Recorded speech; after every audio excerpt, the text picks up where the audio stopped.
الماس کی آنکھوں نے ستم ظریف تقدیر کا وہ تماشا دیکھا تھا جو ایک درس سے عبرت تھا۔ اس دولت کی خاطر ڈاکہ ڈالنے کا پروگرام بنانے والے اور جان دینے والے لوگ دوسرے تھے، مگر یہ دولت ایک ایسے شخص کی جھولی میں آ گری تھی جس نے حادثے کے وقت سے چند سیکنڈ قبل بھی یہ نہیں سوچا تھا کہ وہ اتنی دولت کا مالک بننے والا ہے۔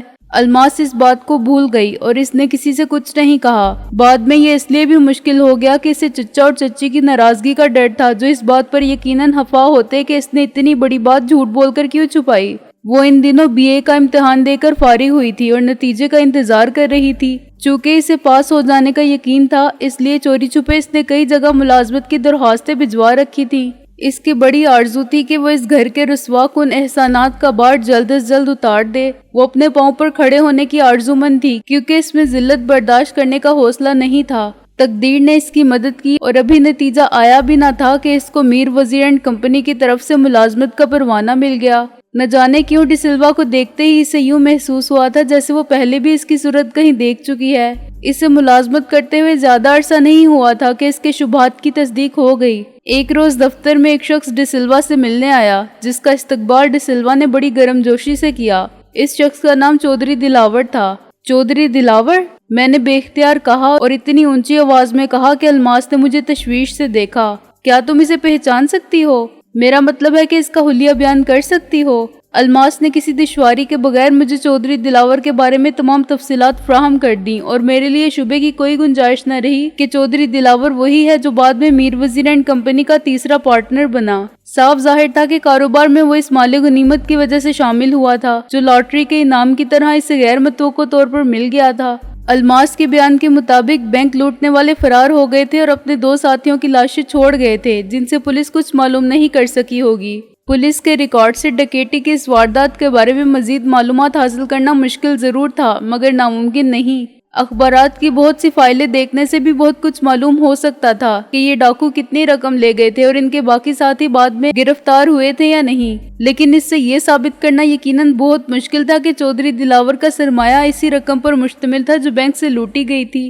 اس نے میر شرافت علی کو یا میرے مرحوم والد کو اپنی دولت مندی کی جھوٹی کہانی سنا کر مطمئن کر دیا ہوگا اور یہی کہا ہوگا کہ اس نے دولت اپنی محنت سے کمائی ہے یا باپ سے ورثے میں حاصل کی ہے۔ تاہم بہت سی باتیں واقعاتی شہادت کا حصہ بن سکتی تھیں، مثلاً یہ کہ اس زمانے میں جب ڈکیتی کی یہ واردات ہوئی تو چودھری دلاور کہاں قیام پذیر تھا، اور یہ کہ وہ کتنے سرمایے کے ساتھ کاروبار میں شریک ہوا تھا۔ الماس کو بعد میں چشمدید گواہ کے طور پر سامنے لایا جا سکتا تھا، لیکن ابھی سے اس کا نام لینا مناسب نہ ہوتا اور الماس کی زندگی کے لیے فوری خطرات پیدا کر دیتا۔ جبکہ رخصت ہوتے وقت میں نے اس سے کہا تھا کہ وہ اس ملاقات کا تذکرہ کسی سے نہ کرے، اپنے شوہر سے بھی نہیں۔ اس سے میں کوئی بات کیسے کہہ سکتی ہوں؟ وہ شرمندگی سے نظر جھکا کر بولی۔ میرا مطلب یہ تھا کہ آپ میرے یا رابعہ کاری سے آشنائی کا حوالہ بھی نہ دیں۔ میں نے کہا، یہ تو ظاہر ہے کہ آپ اپنے اور ڈی سلوا کے تعلقات کے بارے میں اپنے شوہر کو کچھ نہیں بتائیں گی، مگر میں یہ چاہتا ہوں کہ آپ کسی بھی حوالے سے بینک میں پڑنے والے ڈاکے کی بات نہ کریں، بالکل اسی طرح جیسے اس وقت آپ نے اپنے گھر میں کسی سے نہیں کی تھی۔ بعد میں کسی مرحلے پر آپ کی گواہی چودھری دلاور کی شناخت کرنے میں بنیادی کردار ادا کرے گی۔ میں نے پہلے ہی کہہ دیا تھا کہ میں کسی عدالت میں گواہی یا بیان دینے نہیں جاؤں گی، وہ نروس ہو کے بولی۔ میں نے یہ کب کہا ہے؟ میں نے فوراً اس کو مطمئن کر دیا۔ ہو سکتا ہے کہ کوئی پولیس افسر ڈکیتی کی واردات میں ملوث سمجھے جانے سے مشتبہ افراد کی تصویریں لے کر آ جائے، جن میں چودھری دلاور کی تصویر بھی ہو، اور آپ اسے شناخت کر لیں۔ اس کے بعد زیادہ سے زیادہ ایک بار آپ کو عدالت کے سامنے بھی ملزم کو شناخت کرنے کے لیے طلب کیا جا سکتا ہے، تو وہ کوئی ایسی بات نہیں۔ اپنے شوہر سے بھی آپ کہہ سکتی ہیں کہ خوف کے باعث اس واردات کا ذکر آپ نے کبھی کسی کے سامنے نہیں کیا تھا۔ ویسے آپ چاہیں تو اپنے شوہر کو اس کی واپسی کے بعد کسی بھی بہانے یہ واقعہ بتا سکتی ہیں۔ اس طرح ان کو عدم اعتماد کی شکایت بھی نہیں رہے گی، اور اگر آپ کو گواہی کے لیے عدالت میں حاضر ہونا بھی پڑا تو ان کو صدمہ یا اعتراض نہیں ہوگا۔ اس گواہی میں ڈی سلوا کا نام کہیں نہیں آئے گا، لیکن آپ اپنے شوہر کو کچھ بتائیں تو یہ ضرور سمجھا دیں کہ رازداری کتنی اہم ہے۔ وہ پوری طرح مطمئن نہیں ہوئی تھی اور کچھ پشیمانی کے احساس کا شکار نظر آتی تھی کہ اس نے اتنی جلدی ہم پر اعتبار کیوں کر لیا اور ہمیں اپنی کمزوری سے فائدہ اٹھانے کا موقع کیوں فراہم کر دیا۔ میری نیت بالکل صاف تھی اور میں ہرگز یہ نہیں چاہتا تھا کہ اس لڑکی کا مستقبل کسی طرح بھی اس کے ماضی کے عذاب کا شکار ہو۔ میں نے اسے یقین دلایا کہ اس کی گواہی کے بغیر بھی میں چودھری دلاور کو قانون کے حوالے کرنے میں کامیاب ہوگا تو اسے بلا وجہ ان معاملات میں ملوث نہیں کروں گا۔ لیکن مجھے ابھی تک یہ معلوم نہیں ہو سکا کہ وہ ڈی سلوا سے کیوں ڈرتی ہے اور اس کے خلاف انتقامی جذبات کے اسباب کیا ہیں۔ کیا ایسی کوئی بات ہے جسے ڈی سلوا بلیک میلنگ کے لیے استعمال کر سکے؟ میرا یہ سوال ہی غلط تھا، کیونکہ ایسی کوئی بات نہ ہوتی تو الماس کے لیے ڈرنے کی کوئی وجہ بھی نہ ہوتی، مگر خود اپنی زبان سے جرم کا اعتراف کرنا اس کے لیے مشکل ہو رہا تھا۔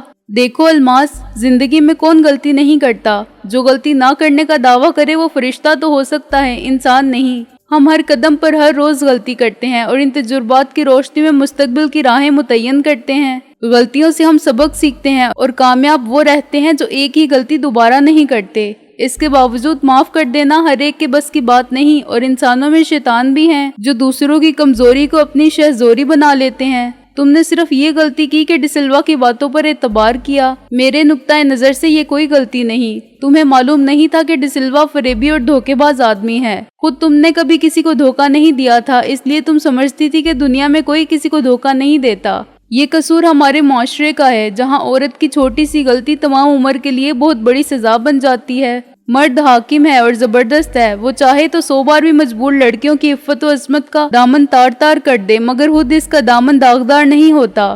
وہ کنوارا ہی کہلاتا ہے اور اس کی شادی بھی ہو جاتی ہے، اور اسے کوئی خوف نہیں ہوتا کہ ان مجبور لڑکیوں میں سے اسے کوئی بلیک میل کر سکے، کیونکہ وہ آخری لڑکی جو اس کی بیوی بنتی ہے وہ بھی تو آخر مجبور ہی ہوتی ہے، اور کسی کا ذکر کیا، خود اپنے ماں باپ کے گھر کے دروازے اس پر بند ہو جاتے ہیں۔ چنانچہ وہ کہیں نہیں جا سکتی، کسی سے انتقام نہیں لے سکتی، اور شوہر کیسا بھی ہو صبر و شکر کے ساتھ اس کا ہر ظلم سہنے اور اسی کی پناہ میں رہنے پر مجبور ہو جاتی ہے۔ تمہارا بھی یہی کیس ہے، لیکن تم خوش قسمت ہو اور عقل مند ہو کے سنبھل گئی۔ مگر ان سب کا سوچو جن کی ایک غلطی کو کسی نے معاف نہیں کیا اور اب تک وہ اس کی سزا بھگت رہی ہیں۔ ان کے گھر آباد نہیں ہو سکے کیونکہ انہوں نے خاندانی شرافت کے لباس پر اپنی بدنامی کا داغ لگا دیا تھا۔ وہ خود یا ان کے خاندان والے، قانون کے محافظ اور انصاف کرنے والے، سب مل کر بھی اس داغ کو مٹا نہیں سکتے۔ تم کہو گی کہ مجھے ان سے کیا، ان کی خاطر میں اپنا گھر کیوں برباد کروں؟ ٹھیک ہے، تم کچھ مت کرو، جو کچھ کرنا ہے وہ میں خود کر لوں گا اور تم پر آنچ نہیں آئے گی۔ ڈی سلوا جیسے آدمی نے صرف گناہ ہی نہیں جرم بھی کیے ہوں گے، ایسے جرائم جن کا تعلق تمہاری ذات سے نہیں ہوگا۔ اگر تم مجھے کوئی بھی بات بتا سکو تو باقی سراغ میں لگا لوں گا اور انجام تم خود دیکھ لو گی۔ ابھی تو میرے پاس بھی ثبوت نہیں ہے کہ وہ میرے والد کے قاتلوں میں شامل ہے، لیکن قانون کی عدالت میں یہ جرم اس پر ثابت نہ ہو سکا تب بھی میں تہیہ کر چکا ہوں کہ اپنے یقین کی بنیاد پر خود اپنے ضمیر کی عدالت میں ہر مجرم کو کھینچ لاؤں گا اور انصاف خود کروں گا۔ میں نے الماس کو قائل کرنے کی بھرپور کوشش کی تھی اور اس کا اعتماد حاصل کرنے کے لیے اپنا تمام زور بیان صرف کر دیا تھا۔ مجھے اس مقصد میں خاطر ہوا کامیابی حاصل ہوئی۔ الماس نے پہلے تو وہ کہانی سنائی جس میں کوئی غیر متوقع بات نہیں تھی۔ یہ آبتی کسی بھی الماس کی ہو سکتی تھی۔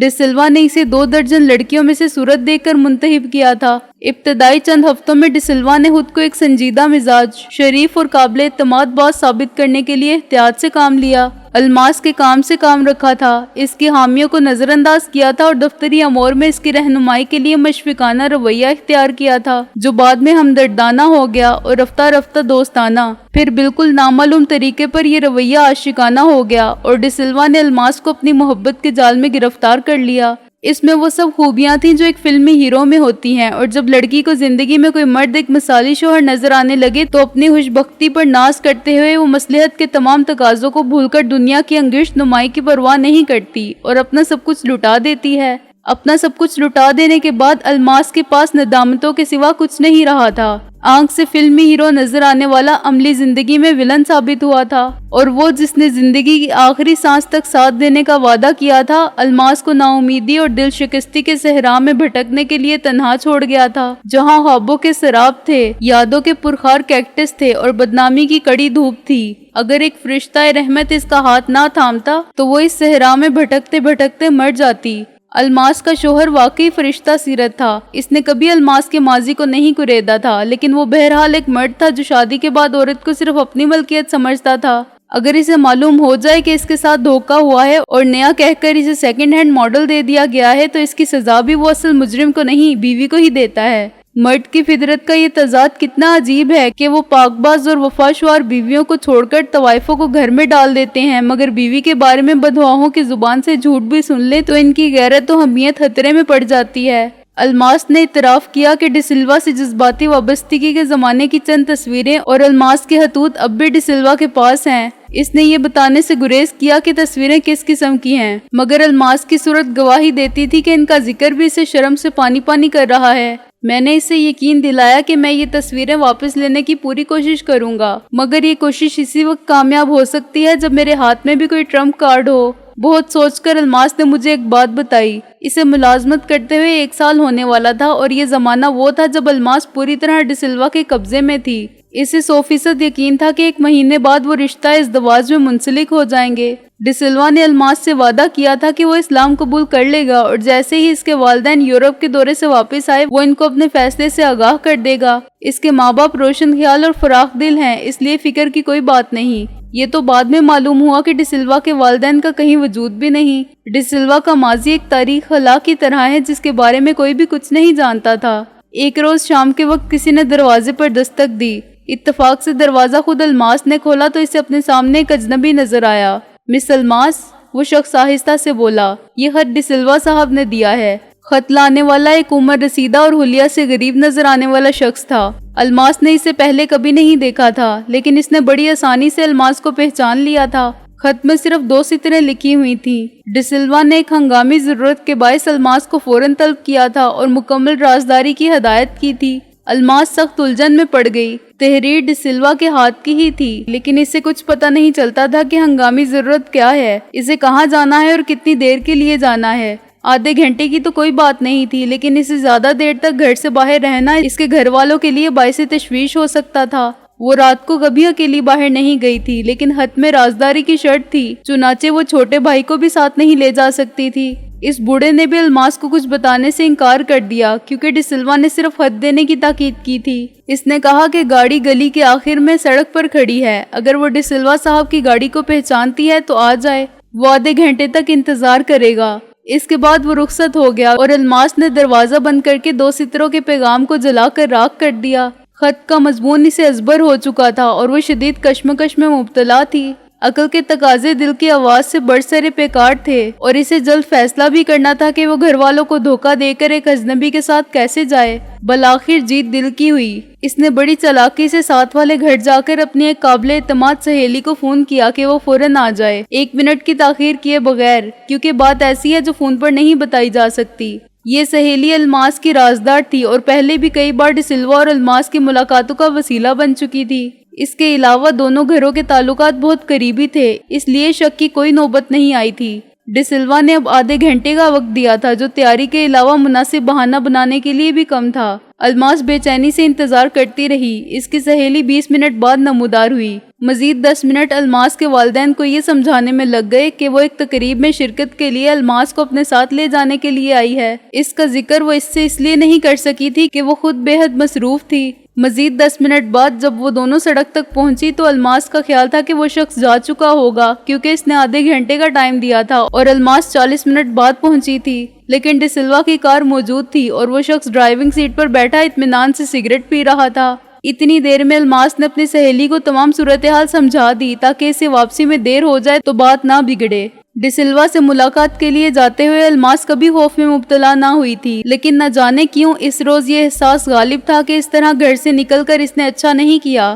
گاڑی میں بیٹھتے ہی الماس کو معلوم ہو گیا کہ یہ گاڑی باہر سے دیکھنے میں بالکل ڈی سلوا کی گاڑی جیسی تھی، مگر اندر سے بالکل مختلف۔ کار کے کسی دروازے میں شیشے اتارنے چڑھانے یا دروازہ کھولنے کے لیے ایک بھی ہینڈل نہیں تھا، چنانچہ یہ دروازے صرف باہر سے کھولے جا سکتے تھے اور بند شیشوں سے الماس کے چلانے کی آواز بھی کسی کے کانوں تک نہیں پہنچ سکتی تھی۔ خوف سے الماس بالکل مفلوج بیٹھی تھی اور گاڑی کو مختلف راستوں سے گزرتا دیکھ رہی تھی۔ اطمینان کی بات صرف یہ تھی کہ راستے اس کے مطابق بالکل درست تھے۔ اگر اسے ذرا بھی اندیشہ ہوتا کہ گاڑی غلط راستے پر جا رہی ہے تو وہ کچھ نہ کچھ ضرور کرتی، مثلاً وہ پیچھے سے ڈرائیور کے گلے میں ہاتھ ڈال کر اسے گاڑی روکنے پر مجبور کرتی، خواہ اس سے گاڑی کے بے قابو ہونے، الٹے جانے یا کسی سے ٹکرا جانے کا خطرہ ہی کیوں نہ ہوتا، یا وہ کسی کھڑکی کا شیشہ توڑنے کی کوشش کرتی، حالانکہ وہ جانتی تھی کہ خالی ہاتھ کی ضرب سے اس شیشے کو توڑنا مشکل ہوتا ہے۔ ڈرائیور نے جو سامنے کے شیشے میں سے اس پر نگاہ رکھے ہوئے تھا صرف ایک بار کہا، گھبرانے کی کوئی بات نہیں، تم نے مجھ سے جھوٹ کیوں بولا تھا کہ ڈی سلوا صاحب نے اپنی گاڑی بھیجی ہے؟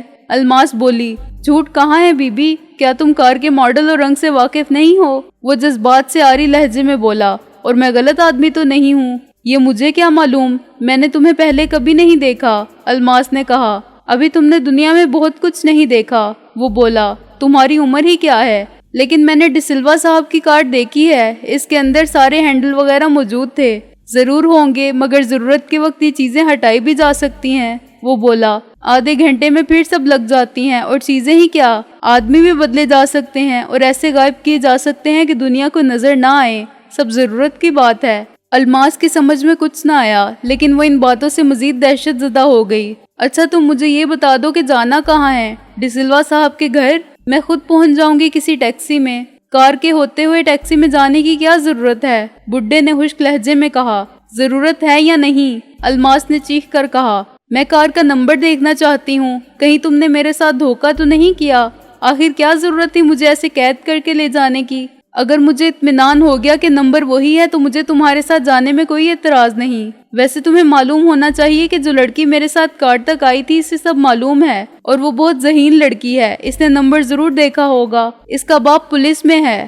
الماس اب خوف کے ہسٹیریا میں مبتلا تھی۔ اسے یقین آ چکا تھا کہ وہ کسی سازش کا شکار ہوئی ہے۔ وہ جھوٹ سچ بول کر اس بڈھے ڈرائیور کو انجام سے ڈرانے کی بے سود کوشش میں مصروف تھی، لیکن وہ بڈھا بھی متاثر نہیں ہوا تھا اور گاڑی روکنے کے لیے تیار نہ تھا۔ تم بہرے ہو کیا؟ الماس نے چیخ کر کہا۔ میں کہتی ہوں کہ گاڑی روکو، میں ڈی سلوا صاحب کے گھر فون کروں گی اور تصدیق کروں گی۔ کیا تصدیق کرو گی؟ کیا وہ تحریر کسی اور کی تھی؟ ڈرائیور نے کہا۔ کسی اور کی نہیں تھی تو تمہیں ڈر نہیں ہونا چاہیے، الماس نے لرزتے ہوئے کہا۔ وہ دیکھو اس دکان میں فون ہے، لیکن کار کی رفتار میں اضافہ ہو گیا۔ کار کا رخ اب بھی ڈی سلوا کے بنگلے کی طرف تھا۔ الماس کو یہ شبہ بھی نہیں تھا کہ وہ خط ڈی سلوا کی اپنی ہینڈ رائٹنگ میں نہیں ہے، مگر اسے یقین آ چکا تھا کہ خود ڈی سلوا بھی کسی سازش کا شکار ہوا ہے۔ عین ممکن ہے کسی نے اس سے یہ تحریر زبردستی حاصل کر لی ہو۔ وہ یکلخت ڈرائیور پر حملہ آور ہوئی۔ گاڑی اب بازاروں سے گزر کر شہر کے مضافات میں داخل ہو چکی تھی۔ ڈرائیور اس حملے کے لیے بالکل تیار تھا۔ اس نے ایک دم بریک لگائے تو زبردست جھٹکے سے الماس آگے آ گری۔ اس کا ایک ہاتھ کار کے سٹیئرنگ پر لگا، جس سے گاڑی بے قابو ہو کر فٹ پاتھ پر چڑھ گئی، لیکن اس نے بڑی مہارت سے اسے روک لیا اور ایک کوٹھی کی دیوار سے نہیں ٹکرانے دیا۔ الماس کا سر ڈیش بورڈ سے لگا تھا اور وہ آگے یوں گری تھی کہ اس کا سر ہی نیچے جھکا تھا۔ ابھی وہ سنبھل بھی نہ پائی تھی کہ اس کے سر پر کسی بھاری چیز کی ضرب پڑی، جس کے بعد اسے کسی بات کا ہوش نہ رہا۔ جب اس کی آنکھ کھلی اور اس نے گرد و پیش پر نگاہ ڈالی تو یہ دیکھ کر اس کا سارا خوف مٹ گیا کہ وہ ڈی سلوا کے بنگلے میں اور اس کے بیڈ روم میں لیٹی ہوئی تھی۔ کمرے کی کوئی بھی چیز الماس کے لیے اجنبی نہیں تھی۔ اس کے دیواروں کے سامان آرائش، قالین اور پردے، بیڈ اور نائٹ لیمپ کا نرم اجالا، خواب آفریں فضا کا اندھیرا اور ریشمی چادر کا سحر افری لمس سب الماس کو پہچانتے تھے۔ کہیں کوئی چیز بدلی ہوئی نہ تھی۔ الماس کو اپنی جلد بازی پر افسوس ہوا۔ خطرہ محض فریب خیال ثابت ہوا تھا اور اس کے تمام اندیشے بے بنیاد تھے۔ وہ بڈھا ڈرائیور کوئی غلط ارادہ نہیں رکھتا تھا۔ سب شکوک اس کے اپنے ذہن کی پیداوار تھے۔ لیکن وہ گاڑی، وہ اٹھ بیٹھی۔ بے اختیار اس کی نگاہ وال کلاک پر چلی گئی۔ کچھ دیر وہ گھڑی کی سوئیوں کو بے یقینی کے ساتھ دیکھتی رہی۔ کیا یہ بھی نظر کا دھوکہ ہے؟ گھڑی میں صبح کے 3:30 بج رہے تھے، جس کا مطلب یہ تھا کہ وہ 6 گھنٹے سے بھی زیادہ دیر تک بے ہوش رہی ہے۔ الماس کا دل خوف سے بیٹھنے لگا۔ یہ پوری رات اس نے گھر سے باہر گزار دی تھی۔ صبح ہونے سے پہلے اس کے لیے گھر پہنچنا ناممکن تھا۔ معلوم نہیں گھر والوں میں سے کوئی اس کی سہیلی کے پاس پہنچا یا نہیں، اور پہنچا تو کیا وہ انہیں مطمئن کرنے میں کامیاب رہی؟ ڈی سلوا کہاں گیا؟ اس نے تو مجھے ایک ہنگامی ضرورت کے تحت بلایا تھا۔ اس ضرورت کی وضاحت کیے بغیر وہ کہاں جا سکتا ہے؟ اس نے ڈی سلوا کو آواز دی، لیکن اس مختصر سے بنگلے کی خاموشی میں کوئی جواب نہ آیا۔ اس نے دوسرے کمروں میں جھانکا اور باتھ روم تک دیکھ ڈالے، لیکن ڈی سلوا کہیں ہوتا تو ملتا۔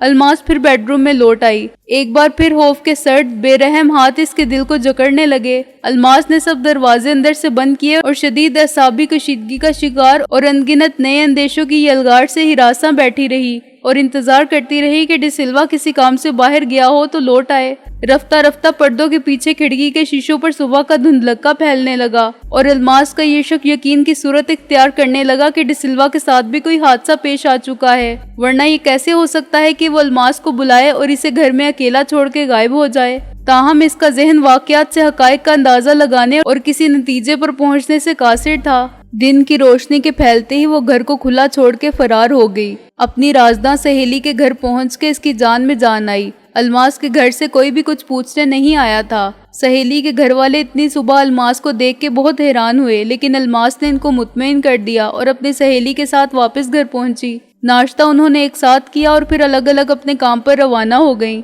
ڈی سلوا آفس میں بھی نہیں تھا۔ الماس نے 11 بجے تک اس کا انتظار کیا، پھر اس نے غلام علی کو بلایا جو اسی فرم میں اکاؤنٹنٹ تھا، اور اس سے ڈی سلوا کے بارے میں پوچھا۔ غلام علی کے جواب پر وہ بے ہوش ہوتے ہوتے رہ گئی۔ اسے معلوم ہوا کہ ڈی سلوا تو 2 دن پہلے فرم کے کسی کام سے لندن جا چکا ہے اور شاید 1 ہفتے بعد واپس آئے گا۔ غلام علی خود بھی حیران ہوا کہ ڈی سلوا اپنی سیکرٹری کو کچھ بتا کر کیوں نہیں گیا۔ معاملات الماس کی سمجھ سے باہر تھے اور حالات کے اس معمے کا کوئی حل نہ تھا۔ خود ڈی سلوا ہی سے کسی وضاحت کی امید کی جا سکتی تھی، لیکن اس میں بھی الماس نے خود اپنے لیے ایک مشکل پیدا کر لی تھی۔ اس نے ڈی سلوا کی طرف سے موصول ہونے والے پیغام کو جلا دیا تھا۔ اب اس کے پاس اپنے یقین کے سوا اس بات کا کوئی ثبوت نہیں رہا تھا کہ وہ تحریر ڈی سلوا ہی کے ہاتھ کی تھی۔ وہ کوئی تحریر شناسی کی ماہر نہیں تھی اور جلدی میں اس نے تحریر پر بہت زیادہ غور بھی نہیں کیا تھا۔ چنانچہ جیل سازی کے امکانات کو یکسر مسترد کرنا بھی مشکل تھا۔ بنانے والے تو سب کچھ بنا لیتے ہیں، تحریر کیا چیز ہے، کرنسی نوٹ تک چھاپ لیتے ہیں۔